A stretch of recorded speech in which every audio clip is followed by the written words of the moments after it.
We're going to bring in our next guest. It's Justin Batt from Daddy Saturday. Amazing father. I mean, this guy, this is what he does. I mean, he lives it, he speaks it, he breathes it. And it's an honor to have you on here, Justin. And I'll let you go ahead and talk. David, good to be here, man. And good to see everybody on the call as well. Thanks for having me. We're coming off of an amazing Daddy Saturday. Today was Daddy Saturday Axe Throwing Edition. And we built, if any of you have gone and done those, like the new axe throwing thing that's like all the rage. I did it with my wife last night for a date night and we had a blast.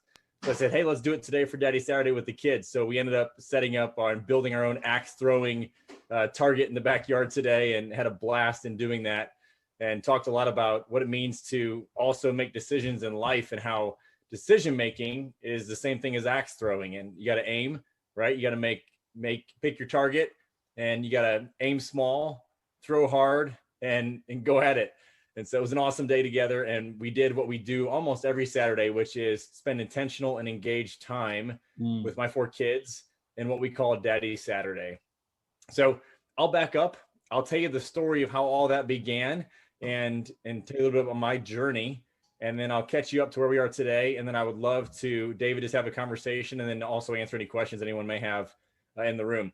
So when I started in my journey of fatherhood, it was over 13 years ago, and my wife and I were newly married, and she was leaving the teaching profession and starting a couture bridal boutique, so wedding dresses, being an entrepreneur. And I was in corporate America and pharma sales, and we had our daughter at the same time. And so she was working her store every single Saturday from the time our daughter was 2 weeks old.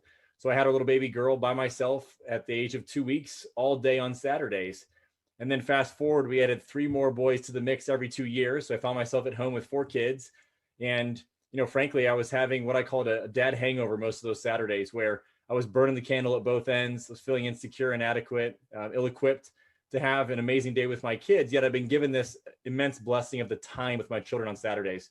And so I had one of those lightning bolt moments where God just rattled me and said, man, I have more in store for you, and you're meant for more than this as a father. And so I became intentional and engaged, started planning our days, creating a game plan, and doing our epic activities in our backyard and around our community. And I saw this immense change in my relationship with my kids and in our engagement, our communication, and even my relationship with my wife. And so my kids affectionately named it Daddy Saturday, and we began to put our videos on YouTube. About 3 years ago, I was asked to give a TED Talk or a TEDx on fatherlessness and the fatherlessness epidemic in our country. And I really honed in on 2 pieces of fatherlessness, which, David, I know you asked me to talk about here today. And one of those was the lack of a biological father in the home, which there's about 24 million kids in America that don't have a dad living in the home. There's also 51% of our kids today are being born out of wedlock, meaning more kids are being born today without a dad than with a dad. So the epidemic's getting worse, it's not getting better. And then probably even more concerning is that there are millions more dads who are physically present with their kids, but they're emotionally absent. They're that disengaged dad. And that is an absent dad in a different capacity. And so I felt compelled and called to go after that second form of fatherlessness and really help dads learn from my mistakes and learn from my journey and give them a practical way to engage their kids, be intentional, create epic memories, and help raise good kids that become great adults in the future. And so I wrote the book Daddy Saturday, and then we launched about a year ago a course called DadBOSS. And DadBOSS is a digital course and a digital community for dads who want to learn about faith, family, fitness, and finances and gain an edge in their fatherhood. And then right now we are in the process of launching what we're calling KidBOSS, and it's going to address the second form of fatherlessness. And so it'll be a community of dads and amazing men in our DadBOSS program that serve as virtual mentors, as coaches, as guides for kids that have absentee dads or no dad in their life. And then we're also doing intensives here on our farm outside of Nashville for 3 days. We'll do 10 of those next year, 4 kids at a time, so 40 kids total in 2021. And the goal is to really make a big dent in fatherlessness. And the last piece of that is early on in this journey, God told me, he said, Justin, if you take care of the father who's in front of you, the father that you're talking to right now on this Zoom call, the father you meet in the community, the father that you're talking to on the phone, whatever it is, you do that and I'll take this thing around the world. That's my job. And I'm so honored and humbled to say that we have Daddy Saturday Kenya established. We've got a corporate office over there, radio program, and we've got boots on the ground that are really preaching the gospel of fatherhood and helping restore fatherhood in Kenya, Africa right now. So he held true to his promise. We are around the world now. We're international, and just looking forward to continuing to make great impact, not only with my own 4 kids in my own community, but around the world eventually as well. Wow, dude. That is so amazing, everything you've just been able to accomplish. But I love the fact that you put God first and you allowed him to do his promise. Like you said, you stood to that promise, just like Joseph. When God said that he was going to be a ruler of people and stuff like that, even though he went through all those hard times and everything that he had to go through to become great, God was just there for him. He stood on God's promise and he never wavered. And that's awesome. That's a testimony in your life to see that you didn't waver. You continued with the vision that God had given you. Yeah, man. Well, I wasn't always that way, right? And I think for a long time I tried to do fatherhood on my own. And whether it was not acknowledging my own father, my father-in-law, or the other great men around me, and even God to an extent, and allowing him to come into my relationship with my kids and my relationship with my wife and really guide me through the Holy Spirit through that process. And I tried to do fatherhood in isolation, which is a big mistake that I think most dads make, especially young dads. They're trying to prove something to somebody for whatever reason. And whether it's because they didn't have a dad in their life, or they want to be a better dad than their dad was, or whatever the circumstance, right? It's a tragic mistake. And so once I got over that, I humbled my pride. I learned this really important lesson.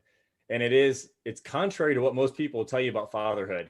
And there's just all this talk, and you look at so many books and TV shows, and just the thread through the media around the father being the hero, and be the hero to your kids and the hero dad. And I actually think it's completely wrong. And here's why: because what I found out is when I lowered my pride and my ego, and I took a step back, and I made my kids the hero of their own story, I served as their guide, and I allowed them to experience success and failure on their own with me guiding them through the process. And the challenge we see right now with our millennial generation, Generation Z coming up, is that so many of those kids never experienced failure in their youth. Failure at 8 is way different than failure at 28. And if you don't fail when you're 8 and have micro failures, you don't learn how to deal with that when you get older. So now you see all these kids that are from a snowflake generation. No offense to the millennials listening, but the problem is that they get into that generation and they have a failure in their life, and it's catastrophic. They have no mechanism of dealing with it because their parents did them a great disservice, and their parents were the snowplow helicopter parent and bulldozer parent, and they're the ones that tried to be the hero of the story. I flipped that around. I'll tell you what it also did is it allowed me to, because of dropping my ego and my pride, allow other great men into my kids' life. So there are things that my kids have experienced and done that they never would have experienced or done, because I don't have the connections or the capabilities, the competencies to do those things. But now my kids have experienced some amazing things because I brought other men into their life and allowed them to serve as the guide to my kids. And I'll tell you what else is really cool. You get to sit back and observe your kids and see them in a different context, because typically you're in it, right? The E-Myth Mastery, Michael Gerber talks about working on your business, not in your business. I think the same thing is true in fatherhood. Sometimes it's important to zoom out and look at your work on fatherhood instead of being in fatherhood, which we so often are all the time. Absolutely. And one of the things that resonates with me when you said that is I was always told to step back and look at the big picture. Just don't get so tunnel vision and so focused on the little things. Step back and look at the big picture. And you're absolutely right. To be able to see that the way you're seeing it through your eyes, to step back and see your kids engaged and see how a different perspective is really awesome. That's an amazing thing to do. Well, seeing the big picture is really important, David. And one of the things that I've found is that my daughter's 13 years old. So I often ask myself, am I a 13-year-old dad, or have I been a 1-year dad 13 times? Think about that for a second. Let that sink in, right? And so as a father, are you progressing? Are you developing? Are you growing? Are you maturing as your kids mature in your role as a father, right? Are you just repeating the same thing over and over again in your role as a father? I mess up all the time, and I still fall short. Like, I've written books. I'm always studying and learning and reading and trying to develop as a father. And I still screw up quite frequently, right? But I'm moving forward at all times. I'm always moving forward. Movement equals momentum. And I think that's really important. The second piece of that is also looking at your kids in the long tail of their life. And so often we look at our kids to like 18 years old or to early 20s, and we set that as kind of like the threshold for success for our kids in terms of timeline. And we say, you know what, if I could just get them out of high school, or just get them into college, or just get them married, right? Then it's like there's those stopping points that we put out there that are artificial. I think it's a fallacy. So we look and I say, how I'm about to turn 40 in January. So I say, what are my kids going to be like when they're 40? And notice what I said, what are they going to be like? And who are they going to be? That's the important question to ask. So who are they going to be? What's their character going to be, right? Who are they? Not what are they going to do? What job are they going to have? Like all that stuff's irrelevant. Your job as a dad to help honor the calling and help them discover those things. But ultimately, it's more important that your job is to teach them the character that they need to develop to be able to actually do those things and do them successfully with their God-given abilities. And so we do a lot of things in our family looking at business principles that I learned in corporate America and being an entrepreneur, and we brought into our home that really are around that vision, that big picture. So for example, most of us that own businesses or are part of a corporation, we look at mission, vision, values, and goal setting. We do a great job of that in the workplace. How often do we actually do that at home? Are we setting a painted picture for our family, what we want that to look like 10, 20, 30 years from now, and what we need to do to attain that painted picture that we have in our mind for our family? Have we actually written that out? What's our family mission statement? I think Chris was talking about a bit of that here a second ago when I came in. And it's so critical to have that mission, vision, value, and set goals for yourself as an individual, for yourself as a couple with your wife, your spouse. It's important to set the goals for your family. And then it's important to help your kids set their own goals as well and have that bigger vision, not only for the next year of their life, but for the years that are coming up. And man, you want a parenting hack? That's a great one right there, because my kids set their own goals. We sit there and help them in that, but they understand the big picture. One of my sons wants to go and play football at Clemson University. I was a Clemson Tiger, so was my wife. And we're looking at Clemson, and I'm saying, when I don't see him doing the things that he needs to do, I say, hey, is what you're doing right now going to help you move towards your goal of playing football at Clemson one day? You want to play for DadBOSS Sweeney, that's awesome. But you got to put in the work. You got to do what you got to do now to get you there. And is what you're doing right now today going to help you along that threshold of that goal? It's not my goal. It's your goal. You told me it was your goal. And so that can help them move along that threshold and have benchmarks and pillars along the way to move them forward. I'm glad you said that, because one of the things that I've been doing, and I've been being more intentional with my kids as well, is my daughter, she's 14 years old. We have a small farm. So she gets to be around animals and interact with all the different things. You know what I mean? She's a tremendous animal lover. So what she did is she saw that I had created a vision board, like you're talking about. And like we're talking about our influence, a father's influence, they see us. She went ahead and asked for chalkboard paint. So she painted a wall in her room. And, I was like, okay, whatever, go ahead and do it. And I helped her and everything.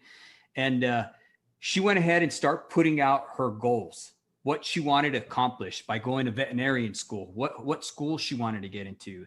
And she's crossing out stuff as she goes. She puts her scripture of the day. She puts her mantra up there. You know what I mean? That if God be for you, who can be against you, and stuff like that. And it's just really awesome to see that, because it works. I mean, you got to have that vision, like Brother Neil talked about earlier. You got to have that vision, and you got to stay with it. You got to have that why. I think that's awesome. Yeah, 100%. And it's far more is caught than taught when it comes to kids. Mm-hmm. We can try and teach them all we want. But that's why the importance of having a guide is also there, because you can tell your kids something 777 times, and sometimes it doesn't sink in, but one other person says it to them the exact same way. It just comes from somebody else, a coach, a mentor, a teacher, right? And they hear it differently. And so it's really important to cast the vision, but it's also important to act it out. And far more is caught than taught as a father. So they've learned far more from your behaviors, your habits, your rituals, your influence, your value system than they will ever get by anything you try to teach them. And I think that's why it's so important to start with yourself and take care of yourself as an individual first. So my routine, I like to get up early in the morning. I do a devotional. I spend time reading and my Bible and prayer. And my kids often see that when they wake up. I then exercise and get my physical activity in. Then I'm there to help cook them breakfast and get them ready for school and get them out the door. But they've seen me get in my work early in the morning, and they know I do that every morning, and they see that. I do that with them sometimes. So I may forego a morning workout and engage them, or do a 2 a day and help them do activities after school in the afternoon. So they're a part of that with me, and I bring them into it, right? And provide that influence. What we eat, our diet, nutrition, the way we sleep, and our sleep habits and rituals. I mean, it may sound like I'm getting really kind of micromanaging around the role of fatherhood, but I think it's so important that we understand how big our influence really is on our kids. One thing that I do a lot of Spartan races. And, they're very grueling races. They're probably more mentally challenging than physically challenging. And one of the things that I've loved about Spartan Race is it's caused me to put myself in a position where I get comfortable being uncomfortable every single day. I make myself uncomfortable physically, mentally, and I push myself, especially early in the mornings, and it helps me overcome obstacles during my day. And so one of the things that I do is I take cold showers every day, and it's miserable. It sucks every time I get in that water, no matter what. I've been doing it for a long time now, but it's the physical force of saying, I don't want to do that, but I'm going to force myself to do something that I don't want to do, and I overcome it. And now when I come up against something during my day, I can overcome that. And a couple of months ago, I walked in and my middle son, Mason, was screaming from the bathroom. And I was like, what's going on, buddy? You okay? I run in there and he's like, it's so cold. It's so cold. And I'm like, what are you doing? He said, I'm taking a cold shower like you, Dad. I'm like, that is awesome, right? It's not the fact that he's taking a cold shower. It's that he was catching that from me because he's seen the benefit. He's heard me talk about it. We do something called our driveway devotionals. We've got a long driveway in our farm. It's about 400 feet of elevation from bottom to top and about a quarter mile in length down to the end of the road and back up. And we do that every morning before school. And on Wednesdays are heavy days, or hump days, we call it. And we carry sandbags or rocks down the hill. And every time we do that devotional, we're talking about a biblical scripture, or we're talking about a life lesson as we just walk up and down. But the goal is that my kids every single day are overcoming something before they go to school. And they know the reason they're doing it is because they're going to face obstacles in life. When they get to the heavy part of the hill, they say, Dad, this is the easy part, because the power of the spoken word is so important. What we speak over ourselves and over our lives and over others holds itself true. And so instead of saying this is the hard part, this part's miserable, they say this is the easy part, I've got this. And so when they face something in their day, guess what? They're now more inclined to be able to say, I can do that. I can overcome that. This is not hard. This is easy. I've done this before. I know I can beat this now. So there's so many things you can do, but it's important to understand that you are the biggest influence on your children, and they will catch far more from you than you could ever teach them. And your example, your habits, and your rituals are critical in the overall success of your kids in that long-term vision and long-term attainment of what they want to be. And that's why it is paramount that we reach these kids that don't have a father figure in their life, because they're not getting that influence. They have no opportunity to catch that directly from someone who's in their life, who's engaged, who's there. And we hope to change that through KidBOSS, and we'll make as big of them as we possibly can. But we all as fathers need to step up in our own homes and then step up around us. And how many single mothers do you have in your community where you're taking your kids out to play and you're being an amazing dad?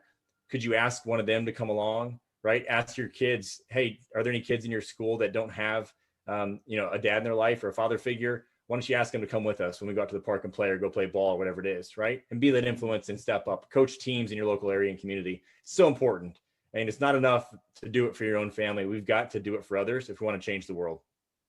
Absolutely. I agree with you, man. And just being able to step up like that and being in that position that we have with influence, that's being a leader. So when you can utilize that influence and be a leader for positive things for the fatherless, you're absolutely right. I mean, that's something that God's put on my heart too, especially now, what's happened with my younger brother and stuff like that. I'm going to have to step up in that role and be the father that he can be, you know what I mean? Cause he's one of those absentee dads, no fault to his own, but I'm going to have to be in that role. And I think it's awesome. It's a role I take with great pride, I should say, because man, God's called me to do that.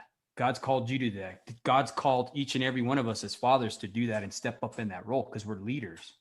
And I think it was, who was it? It was, I think Townsend was saying about, it doesn't even matter if you teach them anything or anything like that. They're watching you. And that's how big our influence is with the children. I mean, he gave statistics about fatherlessness, and 1 in every 4 homes that doesn't have a father and stuff like that. And he said, okay, that doesn't account for the fathers who are doing it right.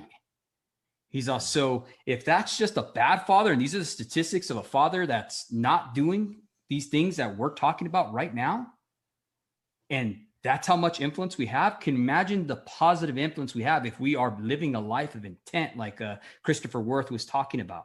Imagine if we stepped in those roles, if we knew our vision, like Neil Reyes was talking about. I think it's awesome. I mean, it's such an amazing thing that God's gifted us to be a father, and to just share this message with other fathers out there that, hey, 3 things. First off, you're never going to be a perfect father. No one is. Okay. There's only one perfect father. That's the Father up above in heaven. Number 2, you can be a better dad. I mean, we have, steps and everything. Like you have a program and everything, and there's criteria out there. There's all kinds of positive affirmations and stuff like that to step into your role. And number 3, man, we got to put in the work. Being a good father is work. You know what I mean? So I think that's awesome. I think it's awesome that we're able to do that. I'll tell you what, I felt like I was doing a lot, and through this platform, I was being a pretty good dad to my kids. And then I really got involved in Daddy Saturday Kenya and what they were doing over there. And I started to realize how entitled and how much we actually have, and how pathetic I felt as a dad and some of what I was doing, because they do so much with so little over there. And such a little bit goes such a long way. And they use creativity and ingenuity, right? And I'm like, I hear from a lot of dads, and they say, I just don't know what to do with my kids. I'm like, man, it doesn't have to be expensive, extravagant, or extraordinary to be epic, right? Just engage them, just be there and be present when you're with them. And that can change everything. And I learned so much from the gentleman, Charles Coach, who is our boots on the ground in Daddy Saturday Kenya, and just what they do with so little. And it's been a really amazing thing for my kids, because they've gotten to see it, at least virtually at this point. And we have plans to go over there and do a mission trip in Kenya and let them physically experience it. I know it'll be life-changing for them, right? And for all of us to be able to have that. But how much of that do we have in our own communities? And how much can we step up in not only in our own household, but outside of that, and really help other people achieve that vision? Because look, I think that your point, David, is exactly where we're trying to take KidBOSS. And that is to say, I want to connect fathers to the Father through DadBOSS. And I want to connect kids with the Father and help them to understand that no matter if they have a dad in their life or not, they have a Heavenly Father that loves them, wants a relationship with them, and is always going to be there for them no matter what.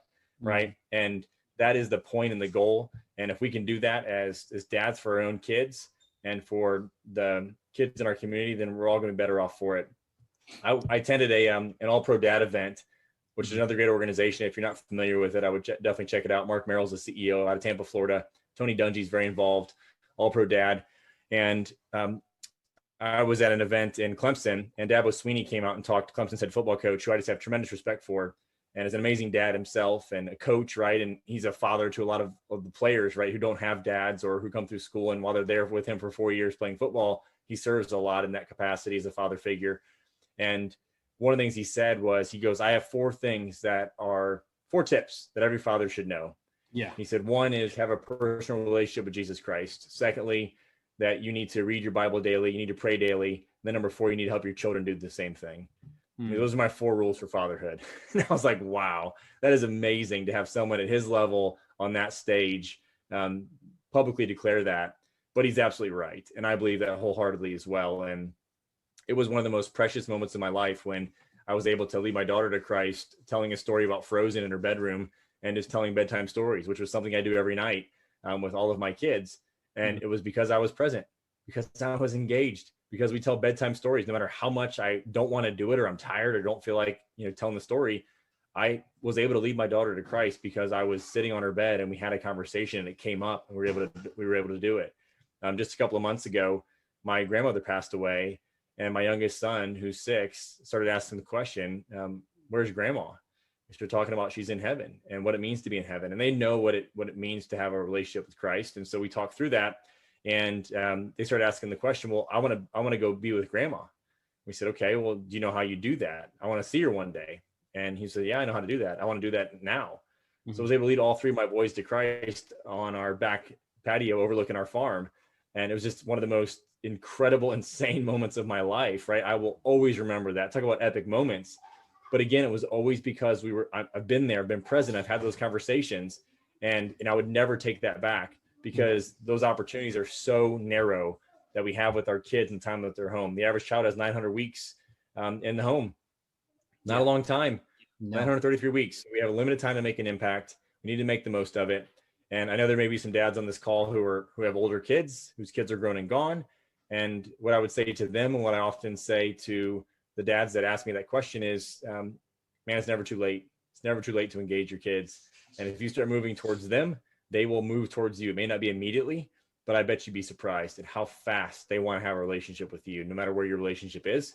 And the more intentional and the more engaged you can be with your kids when they're young, the easier it is when they get older, because they become accustomed to you as the guide. But regardless, man, it's never too late. You know what? I can contest that myself with my 14-year-old. Pretty much a majority of her life, I was on the road working.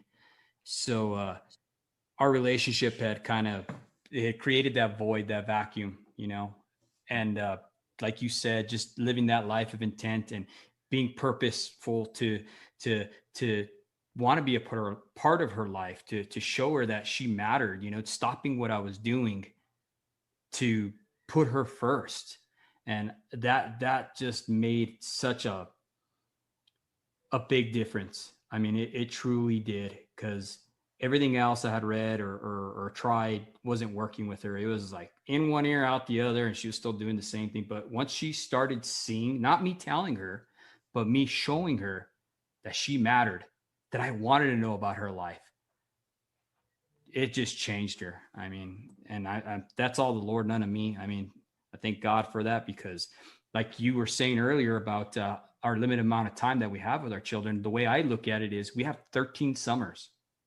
That's all we have, is 13 summers with them to make that influence in their life. And based upon those 13 summers and how, we were plugged in with them and just influencing them and being engaged with them, once they hit that 13 mark, it's going to determine the rest of how they see us and how our relationship is with them. So it's those years are very critical to try to engage with them. I wanted to ask you, Justin, for the fathers out there who need tips, if you have any kind of tip that you can give a father who is seeing where he's falling short as far as being engaged or something like that, what could you leave them with? Like, what would you suggest that they can do? Yeah, I think first you need to look at your mindset and say, why are you feeling that way, right? Is it regret because you haven't been there in the past? Is it because your comparison is the death of contentment? So if you're comparing yourself to somebody else, I call it dad envy, then, that may be something else you need to look at. And maybe it's a pride issue. So check yourself first and say, why? Ask the why question and examine yourself. Secondly, I would say that what excuses are you making? What obstacles are in your way to being engaged with your kids? I guarantee you most of it is probably a story that you're telling yourself in your head. And maybe that you don't think your kids want to engage with you. They don't think you're cool, or you don't know what to do, right? And it goes back to my statement about me feeling insecure and inadequate, ill-equipped, right? All those things that I was feeling with my own kids. And they were all stories I was telling myself in my head. None of them were true. My kids wanted all of those things. And I was equipped. I was secure. I was made for this. And so were you. And so I think that's the second thing. And then the third thing I would say is fatherhood is not meant to be done in isolation. So stop trying to do it yourself. Gain help. Get with other dads in community who can help you along the way. Like, there is no perfect dad, and we're not made to do this by ourselves. We're meant to do this in community. And that's why this call is so important. That's why I agreed to join this call, because I'm all about community of fathers and being with other great fathers. Iron sharpens iron, as I heard earlier. It's true. And so start something in your community, join something in your community, surround yourself with other dads, and that will help out tremendously. And you'll start to see, man, like, it's not such a burden if I do it in community. If I try to do it by myself, it's hard. I think the last thing I would say is that if you have multiple kids, then also look at how do you do some one-on-one time? Because I know with my kids, I have 4 kids. They're 13, 11, 8, and 6. And so girl and 3 boys. And when they're all together, man, I mean, it's just like, it's crazy, right? And the dynamic is different. The boys are all wrestling and fighting, and my daughter's in that preteen stage. And so there's an attitude sometimes, and going through all that, right? Trying to manage it all. And what I found is that when I get them isolated one-on-one, and we do this during the week, whether it's daddy-daughter date night or just a walk or a bike ride or whatever it is, going to get ice cream, I'm able to refill my tank with that individual child. And then when we're together, it's far easier, and it's way easier to engage a kid one-on-one than it is to try to engage 4 kids all at once. And so I've found that one-on-one time can also really help you invest and break down some of those barriers, especially if you haven't done it in a while.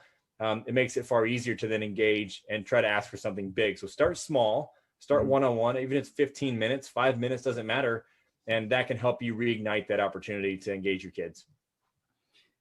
Wow, man, you just dropped some truth bombs right there, dude. I mean, because that's going to help fathers tremendously, because you're absolutely right. As fathers, we think we can be isolated and do everything ourselves, whether it be pride or whatever. You know what I mean? We fail sometimes to show that vulnerability. And I think that comes with pride. So if they can lay down that vulnerability and just ask questions, we're here for you. That's the whole thing about this tribe. Like Chris Worth had his positivity tribe. We're here for each other, to hold each other up. You know, iron sharpens iron, like you're saying. And I think it's just amazing that you dropped them truth bombs on us, and you're doing what you're doing. And man, how can they reach out to you? How can they get a hold of you with, you know, all the stuff you're doing? What would be the best way? Well, thanks, David. I appreciate you having me tonight. It was great to meet everybody on the call, and appreciate the time that we had together in community this evening. I would say too, just as a tail end of that, is I'm jealous of the moms. That's why I started Daddy Saturday, because I got sick and tired of reading all the mom blogs and seeing all the moms putting all the great ideas out there and coming together in community and doing stuff with moms and kids. I was like, what the heck? Why are dads not doing the same thing? Like, what's wrong with us? And so that was part of the reason why I started all of this back then. It was because I wanted to establish that community. So go out and make it happen in your own area. And we're here to help. So whether you need ideas for how to engage your kids, you want to learn how to be a more intentional and an epic dad with your kids, then go to daddysaturday.com.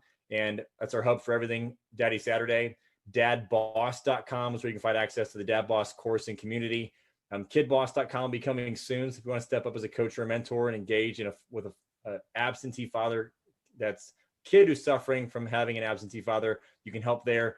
DaddySaturdayFoundation.org. And best place to connect with me is on LinkedIn at Justin Batt.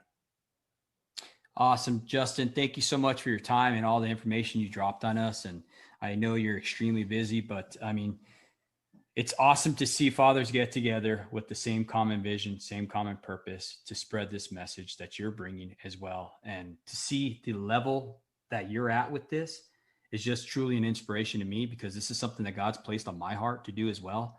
And just to see where you're at, I mean, I look at you now as just, you know, like a mentor to see where you're going with this. And I look forward to more conversations with you and working with you in the future. And man, let's make this happen, dude. I thank you for being on here, brother. I really do, from the bottom of my heart, bro. Thanks, man. It's such a pleasure. I'm going to go out and engage them in a multi-sports battle right now in the sports court. So wish me luck. Daddy's right on, bro. Take care. God bless, Justin.